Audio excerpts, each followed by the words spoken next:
Look at this. This is your fault. Sir, I didn't do anything. Liar. Everyone saw it. Please, sir, calm down.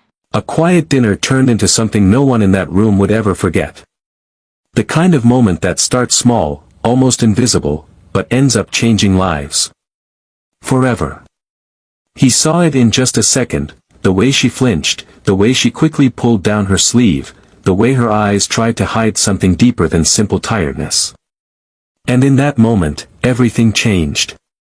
Because sometimes, the smallest act of noticing, can become the biggest act of kindness. Before we begin, if stories like this touch your heart, don't forget to like, subscribe, and share your thoughts in the comments below. Welcome to Kindness Lights, where every story reminds us that kindness still exists in this world. It was a busy Friday night in a luxury restaurant in downtown Chicago. The kind of place where powerful people came to unwind, close deals, and celebrate success. Among them sat Daniel Reed, a well-known billionaire, respected not just for his wealth, but for his calm, observant nature. He wasn't loud, didn't demand attention, and preferred watching the world quietly from his corner table. That night, something caught his eye. A young waitress named Emily approached his table. She looked polite, professional, but something about her seemed off. Her smile didn't quite reach her eyes, and when she reached out to place the water glass, her sleeve slipped just enough for Daniel to see a dark mark on her arm. She quickly pulled it back, pretending nothing happened. Most people wouldn't have noticed. But Daniel did. And he couldn't unsee it. As Emily continued serving, Daniel kept observing gently, without making her uncomfortable. He noticed how she avoided eye contact when anyone stood too close, how she slightly winced when carrying heavier trays, and how her movements felt cautious, like she was trying not to hurt herself further. When she came back to take his order, Daniel spoke softly, "Are you okay?" Emily froze for a second. Then she forced a small smile and said, "Yes, sir. Just a long day." But Daniel had spent years reading people. He knew that wasn't the truth. He didn't push further. Instead, he simply nodded and said, "I'll have the usual." "And, take your time."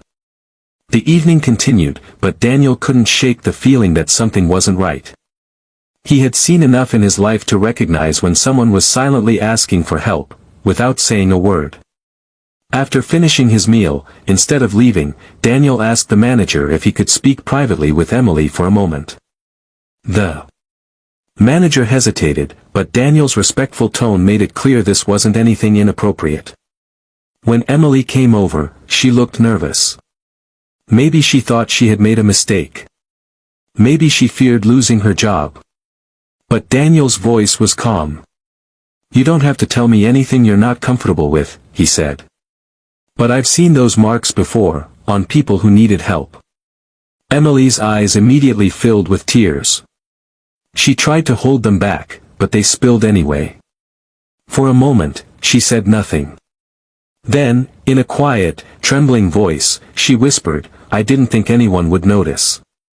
That one sentence said everything. She explained how she had been struggling at home. How someone she trusted had been hurting her. How she felt trapped, scared, and alone. She had kept showing up to work, pretending everything was fine, because she didn't know what else to do. Daniel listened, really listened.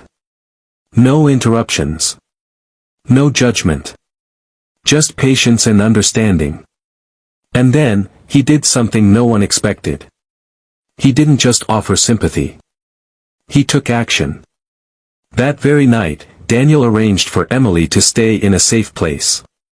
He connected her with professionals who could support her, legally and emotionally. He made sure she had access to resources, protection, and most importantly, a chance to start over. But he didn't stop there. Quietly, without any media attention, Daniel funded a local program that helped people in similar situations. He realized that Emily wasn't the only one silently suffering. There were so many others, hiding their pain behind smiles, waiting for someone to notice. Word of what happened slowly spread, not because Daniel wanted recognition, but because the people involved were deeply moved. The restaurant staff couldn't believe it. The guests who witnessed the moment were left speechless.